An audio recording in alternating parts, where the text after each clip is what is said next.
Well, good morning, good afternoon, or good evening, wherever you may happen to be in the world. I'm your host, Andrew Scott from Inside Asian Gaming, and welcome to the IAG Live Streaming Show. And we are coming at you from Newport World Resorts in Manila, the Philippines. Actually, I'm in the Hilton Manila right now in the Executive Lounge. A little bit of an unusual IAG Live Streaming Show this week because, of course, next week we have the IAG EXPO. So the whole team are all coming into Manila as we speak. There's going to be about 15 of us of IAG people, and then probably about another, 50 or 60 casual staff or something, or even more actually, casual staff joining us. So instead of calling in our intrepid studio producer as usual from Spain the last few weeks, then Macau last week, he's right here next to me. Oscar Guiaro, come on in. Oscar, come around. Hello. So we're actually here in person, and we're also delighted to be joined a very rare event by the IAG COO and CTO and publisher of CDC Gaming, Corey Roberts. Hello. Hi, Corey. So we're all actually in person together here at the Hilton Manila. And of course, the Marriott Manila will be the scene of the crime next week, where we'll be having the IAG Expo, where we'll be having our first ever IAG exhibition, which is very exciting. 2-day exhibition on Tuesday and Wednesday next week, the 9th and 10th of September. The same 2 days for the IAG Academy Summit. Of course, we'll be having the IAG Academy IR Awards on the evening on Tuesday, the 9th of September. And we'll be kicking it all off with our opening welcome event, Manila After Dark at Casa Buenas. Also in Newport World Resorts. So that's going to be very exciting indeed. But as we always do here on the IAG Live Streaming Show, let's talk about the news of the week. We've pulled out 10 stories for you to go through. And Oscar, I can look at him just over there. Excuse me, folks. Unfortunately, I know you're not going to be happy. You've got to deal with just me this week. Our intrepid managing editor, Ben Blaschke, is having plumbing work done at his house in Sydney at the moment and claims that he can't join us. A likely story. But he will be on a plane tomorrow from a plane from Sydney to Manila and joining us. He'll be in here tomorrow night, Saturday night, as will a whole bunch of other people who have all been flying in this week and continue to fly in over the weekend for the big event next week. But let's start with this story that Oscar's pulled up. Paetongtarn Shinawat, removed from office formally and officially now by the Constitutional Court. She is the third member of the Shinawat family to have that fate befall her. Obviously, her father and her aunt have both been removed from office. And in fact, she is the sixth Prime Minister from the Pertai Party to be removed from office over the last so many years. So very politically unstable. The Constitutional Court has a lot of power there, able to remove prime ministers. And wow, that's a real death blow for the hopes of integrated resorts in Thailand, because the Shinawats were great champions of that pursuit. And of course, we ran the Thai Entertainment Complex round table on the June the 5th this year. IAG was invited to do that, and we did it. And we had three of the big contenders. We had Wynn, We had Melco, we had Galaxy, all there with their most senior representatives, and we had a bunch of Thai people there who were, we called them the anti-forces. They were the more moderate anti-forces. We had a great event, but one of the things that sort of emerged from that day was the political instability of Thailand. And are you going to go and invest 3 billion, 4 billion, 5 billion, 6 billion US dollars in a country that is so politically unstable? I think probably right now, not. So I think this is probably the end of IRs in Thailand for a couple of years. Look, it will come back. I have no doubt about it. If you look at it in a purely commercial point of view, it makes a hell of a lot of sense to have IRs in Thailand. In fact, that was one of the reasons we got the IRs in Singapore, was that they were fearful that Thailand was going to beat them to the punch. And here we are some 15 years later, and there still aren't IRs in Thailand, but look, they would be incredibly lucrative and they'd be great drivers for the economy. Thailand is a tourism-based economy, and tourism is really doing it tough in Thailand at the moment. Chinese are not going to Thailand in the numbers that they used to, and people generally are not going to Thailand in the way they used to. And this is exactly the catalyst that Singapore had for bringing IRs to their country, but their government seemed to have their stuff together a little bit better than Thailand's does. I mean, look what's going on here in the political realm. So, look, enough about Thailand. I think we have to dream the good dream of IRs in Thailand, but I think we have to also acknowledge the reality that it's not going to happen for a few years, unfortunately. It was looking okay there for a while, but now not. All right, Oscar, let's move on to the next story for this week. Yes, it's an interesting one. SJM are still in discussions over the acquisition of Ponte16 and L'Arc. Now, many of you will remember that earlier in the year, IAG broke the news that, we didn't break the news, we published the news at the same time as everybody else, that the Macau government had decided that the satellites were to be no more by the end of this year. Originally, they were meant to close 3 years ago, you might remember, with the new concession deal. However, there was a deal struck to give them 3 years grace. Well, they've had their 3 years grace, 23, 24, and 25. And as of the 1st of January 2026, Macau is no longer allowed to have satellite casinos. Now, there are 11 satellite casinos in Macau. 9 of them are under the license of SJM. And SJM said that they would close them all, except these 2, Ponte16 and L'Arc, would become self-managed casinos like Oceanus, and they would bring them into the fold. But of course, that means they need to acquire them. Ponte16, they already own 51%, I do believe it is, 49% owned by Success Universe. So they've just got to negotiate that deal, and obviously that deal hasn't been negotiated yet, and there'd be different vested interests in that. So there's a timeline on that, though. There's only one buyer, there's only one seller, so they're going to have to get together and come to an agreement by the end of the year. But it's not yet resolved. But we still have a little bit of time. It is September, early September, so we have 4 months in which to do that. All right, Oscar, what else have we got for the viewers? Yes, we've talked a lot about Star in Sydney over the last, I was going to say several months, but it's really several years. And Bruce Mathieson Jr. Now joining the Star board, and I think Bally's chairman Sue Kim will be happy about that because they have formed basically an alliance, I guess you would say. I don't want to frame it as that if it's not that, but that's what it seems like to us, where Bally's put in 200 million, but Mathieson's put in 100 million for this so-called 300 million rescue package, which is being chipped away at while the new acquirers can't get at it because they're waiting on regulatory approval.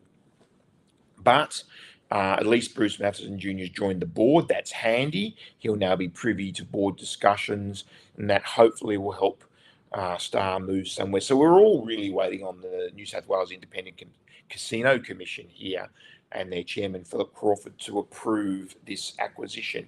The shareholders have already approved it. The money has gone in as loans for the moment, but the plan is that those loans will convert to equity once it's approved. But the longer the New South Wales government takes to approve this, the tougher it gets for Star. So, yeah, watch this space. All right, Oscar, what's next? Interesting one here. Look, we don't talk enough about South Korea, and we should. Next year, I'm going to make a bit of a point of doing a bit of a South Korea tour, get myself over to Kangwon Land. I did go earlier this year to both Inspire and Paradise City in Incheon. Two great properties, very beautiful properties. Look, South Korea is an interesting market. Of course, the main big issue with South Korea, as it is with Vietnam, and this is actually one of the topics of a panel discussion at the IAG Academy Summit next week, is the fact that it's a locals only, it's that foreigners only, I should say, market. Only one of the 18 casinos in South Korea takes locals. That, of course, is Kangwon Land, and it represents nearly 50%. A lot of people say 50%. It's actually about 42%. Nearly 50, let's just call it nearly 50% of the entire GGR for all of Korea in that one property that takes locals, and it's not in Seoul. It's a few hours away from Seoul. That shows you how important locals are to a gaming floor. So, Oscar, just scroll back up to the top to the headline there for me. Thanks. What happened here is that the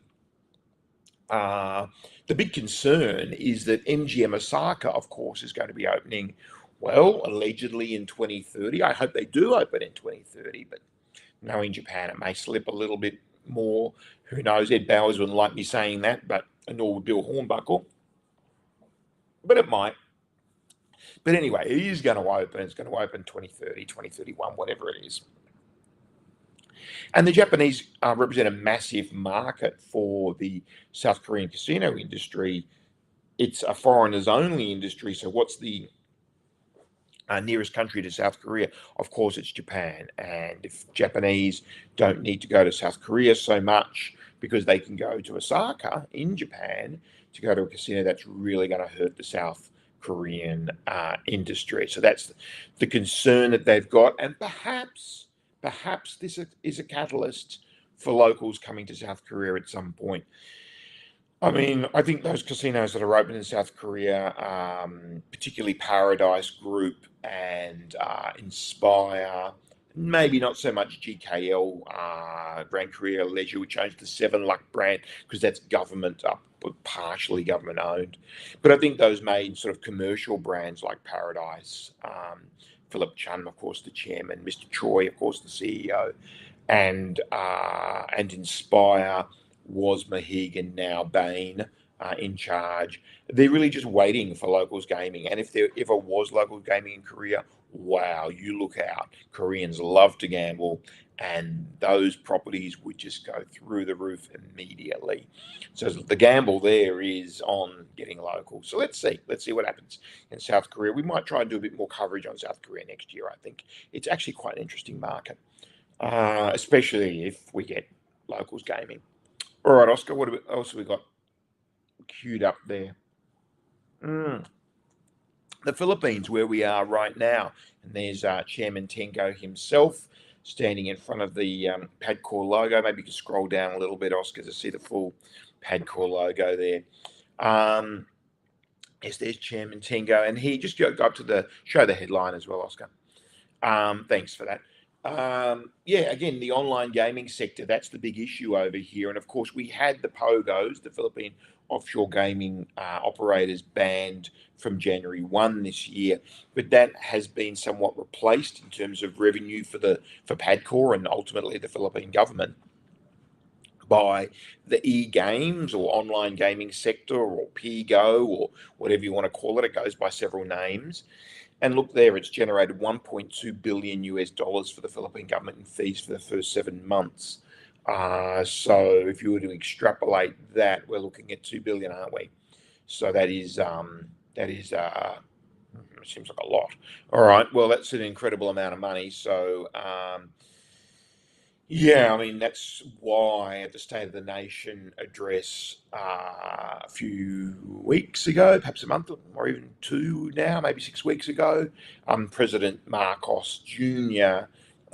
did not, or we assume that is why he did not bring up the issue of e-games. Many people were conjecturing that he might ban the e-games at that address, but he did not, because I think it's just simply too lucrative for the Philippine government, and there's too much money involved, and they really need that money to do the good works that PADCOR does. PADCOR, of course, for those of you who don't know, who are not so familiar with how things are structured here in the Philippines where we are, PADCOR does a lot of good works, and those good works, excuse me, the funds for those good works come directly from the gaming industry. So you will be driving around in the Philippines, and you'll drive past a hospital, and there'll be a great big sign out the front of the hospital saying "Funded by PADCOR" or "This was developed by PADCOR." So that's quite a good model where they tie the gaming revenue directly to a social dividend, so to speak. And again, we'll be talking about that in the IAG Academy this coming week. We've got a great panel with Sean Knights and Ronald Pineda, known as Pipo, and who else is on there? Oh, Evan, of course, Evan Spitmar from Casino Plus, all talking about this very matter. So that'll be quite interesting. All right, Oscar, what's next? Yes, India. Let's go over to India now, the next sleeping giant. Obviously, the most populous country in the world now, having overtaken China. And Delta Corp, I mean, they don't really have a land-based gaming industry much to speak of. They have Goa. Actually, they also have gaming licensed in Sikkim and Daman, but Goa is really the only one that is a Goa. Oh, what a dad joke that was. All right. So Goa's IR project, Delta Corp was planning and has been talking about doing an IR in Goa for quite some time, a proper IR, because in Goa at the moment, really, it's river based and land based gaming. Very, we're not talking about full integrated resorts here or anything like that. So Delta Corp was interested in doing that, but with the crippling tax claims, as the headline says there, that are going on at the moment, the tax office in India is claiming money from casinos. It's claiming amounts that are greater than their entire net worth or their entire market capitalization because of a funny way that they're treating the GST there. And that's still an ongoing issue in India. Until that issue gets resolved, you're not going to see any investment in the gaming industry in India to speak of. So, look, India could be a great, great market if it opened up. But under the current regime, I think not. All right, Oscar, what's next? Yes, well, this is a story we did break. Suntrust basically handing over to Newport, where I am right now, transferring control to Newport. So Newport is going to be, so Kevin Tan, the chairman of Newport, obviously doing a deal with Andrew Lowe, chairman of LETX, and ultimately Suntrust as a subsidiary. Suntrust listed in the Philippines, of course. LETX was listed in Hong Kong, just been delisted. They were suspended since trading on them was suspended since February, and they were delisted. We were reported on that just in the last week or two. But the news that we broke a few weeks ago was that Travelers, the owner and operator of Newport World Resorts, where we are now, will be taking over the operations of LETX. Look, it's on their land. Mega World owns the land. Mega World, a Travelers sister company, both owned by AGI, Alliance Global, one of the biggest conglomerates here in the Philippines. And it will be good to see the West Side Integrated Resort coming to completion, because if this didn't happen, it seemed as though they were going to run out of money and it wasn't going to be completed. So it's great that this is happening. Suntrust is still going to be retaining 20% equity, so there's an opportunity for them to get their money back. All the vendors that have been working on the construction will get paid, because they will have another, source of funding via Newport and via Travelers, and the property will get finished. So it's kind of a win for everybody here. Quite a good one. So yes, that's in the process now. So in the not too distant future, Newport will really effectively have two casinos. They'll have the one here, where I'm sitting now next to the airport, and they'll have the original Entertainment City space that they were meant to have all those years ago when Entertainment City launched. That's over where Solaire and Okada is. All right, Oscar, let's move on to the next one. Well, this was great. This came out yesterday. Galaxy has signed a 4-year deal with UFC to bring UFC events to Galaxy Arena. That's going to be exciting for fans of UFC. And yet another draw card to Macau for people around Southeast Asia and around the world. The UFC is a great global brand. Dana White, I think if you scroll down, Oscar, we've got a nice picture there of Dana shaking hands with Kevin Kelly, don't we? There he is. Oh, they're not shaking hands. They're a little bit of a hug and a smile. Isn't that nice? And look at that, the UFC logo right next to Galaxy Macau logo. That's great for Galaxy Macau because actually in that pairing, the UFC is probably the major brand between Galaxy Macau and the UFC. Certainly the better known brand globally. So that's a great coup for Galaxy Macau, and they've got this great new modern stadium, the GICC, the Galaxy International Convention Centre. There was an event there over the weekend with 17,000 delegates. It was a conference of some sort, or a seminar or show of some sort. I saw Joey Pather from Galaxy post something on LinkedIn with a video with the 17,000. So it was I believe it's 16,000 capacity. So they must have got some standing in the aisles or got some temporary seating in or something, because that's pretty amazing. And so it'll be great. And I'll be very happy to go and see some of the UFC at Galaxy. Of course, it was at. Now, I better not say the wrong thing here, but I think it was at Venetian under Ed Tracy quite some time ago. Or was that one of the other mixed martial arts? Gee, Scott Messenger's probably jumping up and down right now watching this, screaming at me. I don't want to say the wrong thing, but I think there certainly was mixed martial arts events at Sands, at Cotai Arena. I think there was some ones that were not UFC, and then UFC may have come. I may be wrong about that, but it's not the first time we've seen MMA in Macau. But a 4-year deal with Dana White's UFC at Galaxy Arena. Wow, that's going to be really, really great draw card for Galaxy. All right, let's move on. What's next? Forgive me, Scott. Well, look, we just threw this one in because it's yet another example of how Macau is booming.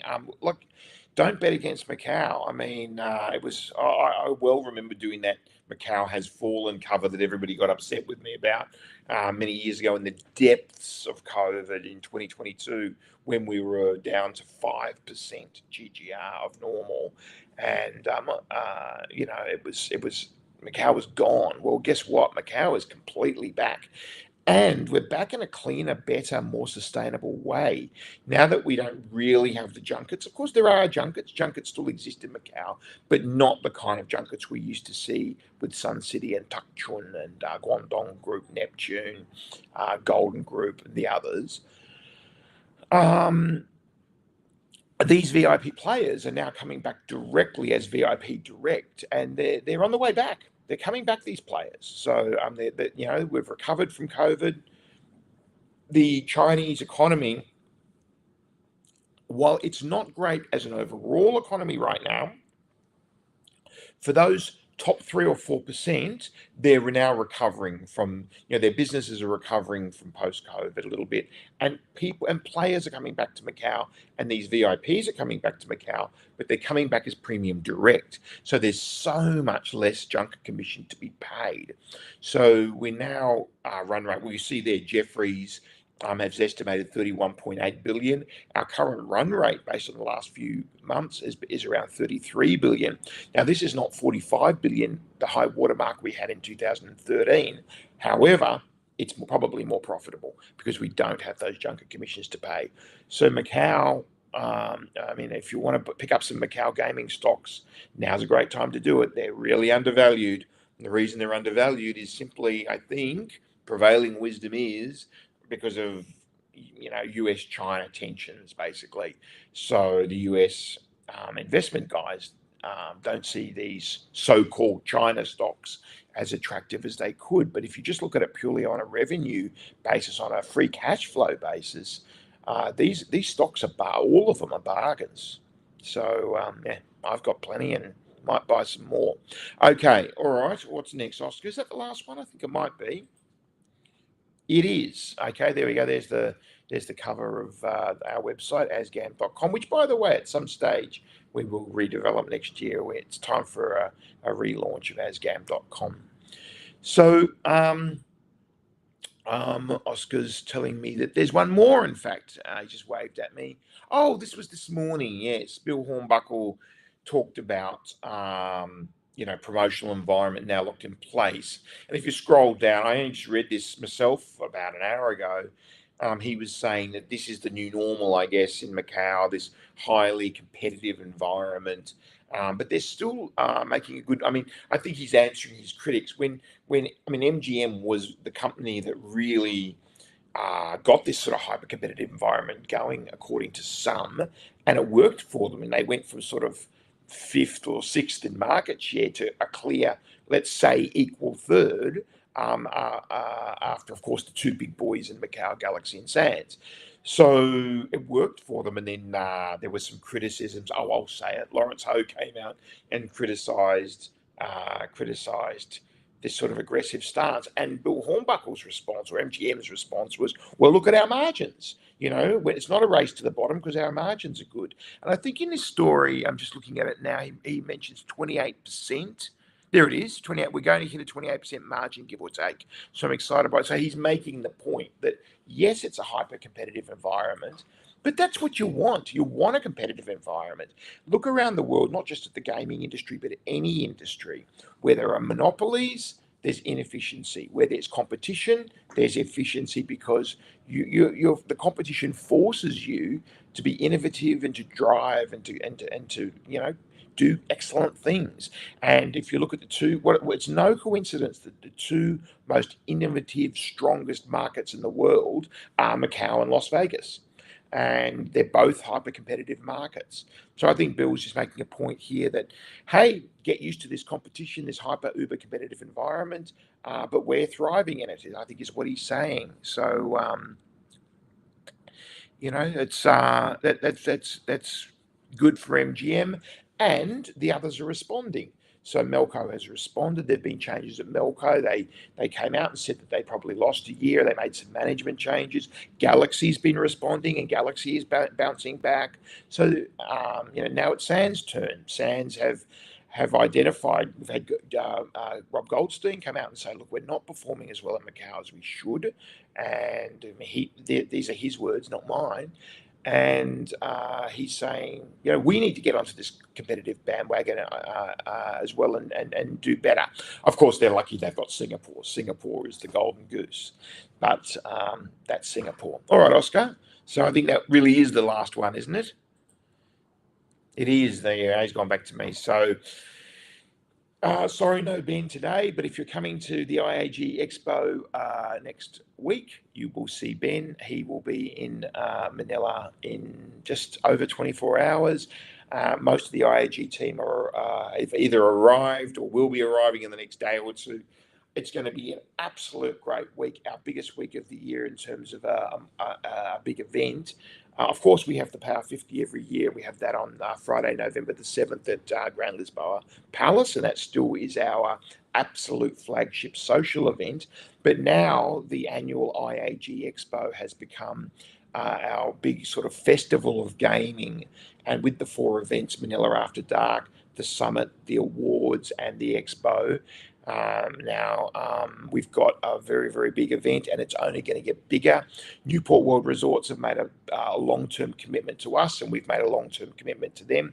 Why Newport? Because it has the biggest MICE space in the Philippines, and the industry was asking for a show in the Philippines. We already have a gaming show in Macau, but we didn't really have a strong land-based gaming show in the Philippines run by an organization that reports on this industry every single day. and we do now. It's called the IAG EXPO. So we're really excited about it. We're really looking forward to seeing you next week. So have a great weekend. And if you are making your way to Manila over the weekend, safe travels. I look forward to seeing you at Manila After Dark on Monday night at Casa Buenas from 6:30.